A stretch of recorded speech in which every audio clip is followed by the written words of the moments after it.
things out ex nihilo, out of nothing. He did not use existing materials and elements to create. He spoke, and it came about. So who created God? Did anyone create God? No. No one created God. He is prime reality. You cannot go back any further. Does the text prove this in Genesis? No, it's assumed. But we believe by faith that God exists, that he is all-powerful, because we see him revealing himself through nature. That's called general revelation. You can go outside and you can see the stars in the sky. You can look at a snowflake. You can see the beauty of a flower. But God doesn't stop there. He reveals himself through his word and through personal manifestations. That's called special revelation. And so between the general revelation and special revelation for us, which is the word of God, we can know that God exists. There are many different schools of philosophy out there. I want to bring up a slide. And on this slide, it compares the different schools of philosophy. Here we go. So you're probably familiar with some of these. Atheism, what's that? It's the belief that God does not exist. It says there is no God. What is Genesis 1:1's response to that? God is the one who created everything. God exists. Agnosticism, it says you cannot have any knowledge of God. But Genesis 1:1 tells us we know God created everything because he told us so in the book of Genesis.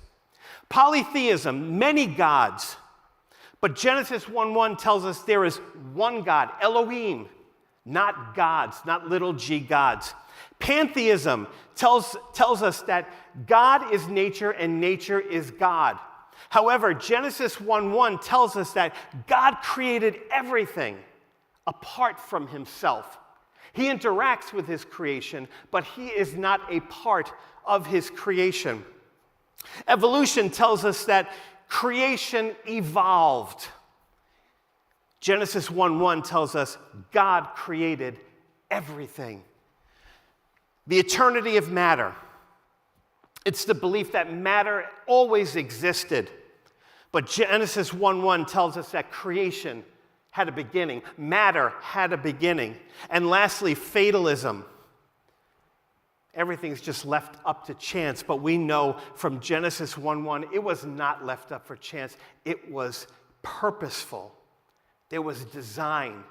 And as a result, you have a purpose in God's master plan.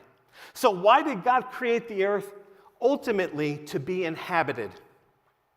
But in verse 2, we see it was initially formless and empty.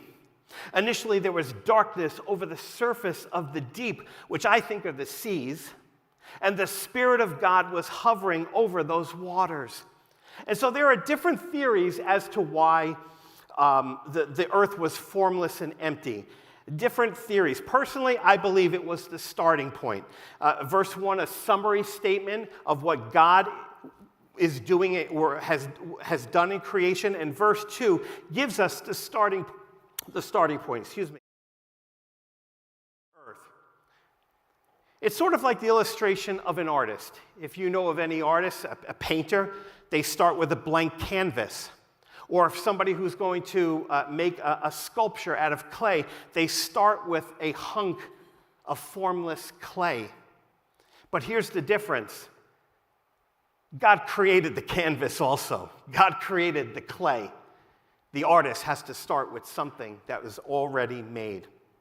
So I believe that these first two verses is really a summary statement and a starting point of how God began creation. There is another theory as to why the earth was formless and empty. It's called the gap theory. Maybe you've heard about this.